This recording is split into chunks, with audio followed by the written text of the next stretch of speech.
And also, Ambassador Diallo, you mentioned about the importance of higher education in development in African states. I think that is very important.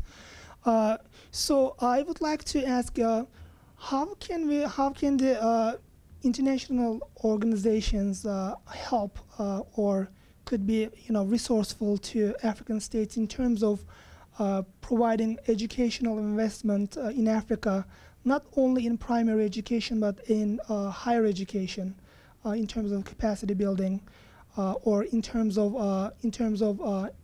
academic exchange programs between African states and European or American universities or other universities. So how do you think the international community could be implemental in academic programs in Africa? In fact, if we talk about education, one could think about UNESCO. I think the main international organization to address the issue of education is UNESCO. UNESCO is doing quite a good job in Africa. Myself, as a Senegalese, I can say that the Bureau of UNESCO in Dakar is very active, and I mentioned the World Forum on Education for All that our country has hosted in 2000. And I was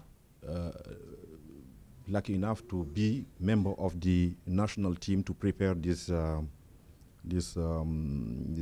conference.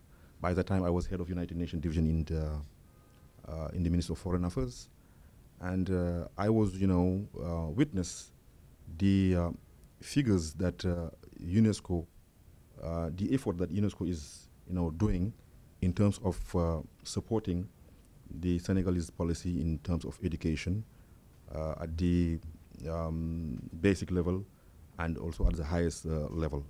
But to also to give a good response of your question, I can tell you that UNESCO is doing quite a good job. UNICEF is doing the same. But at the same time, you can say that most of the investment in higher education in Africa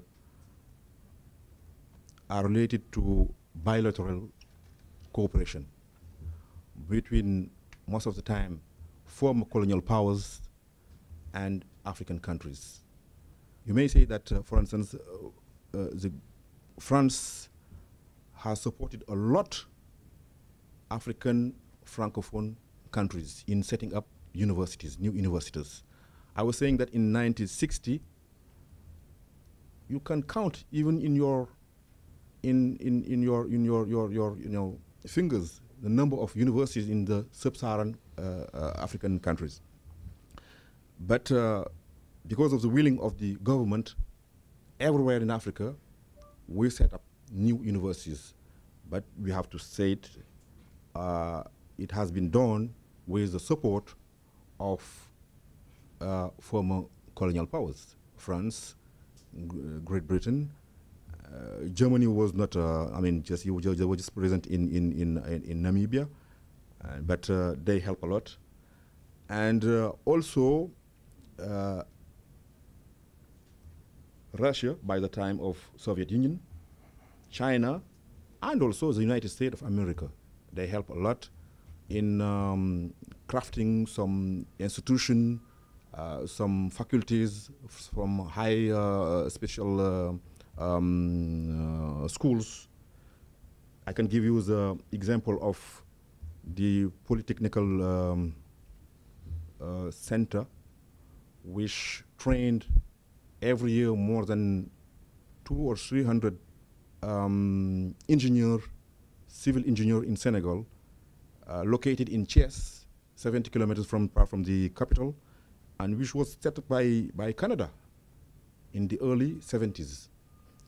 Meaning that in terms of bilateral cooperation, many countries, many Western countries, and also China and Soviet Union by the time, helped a lot to set up these universities. But of course, multilateral cooperation with UNESCO and UNICEF is there.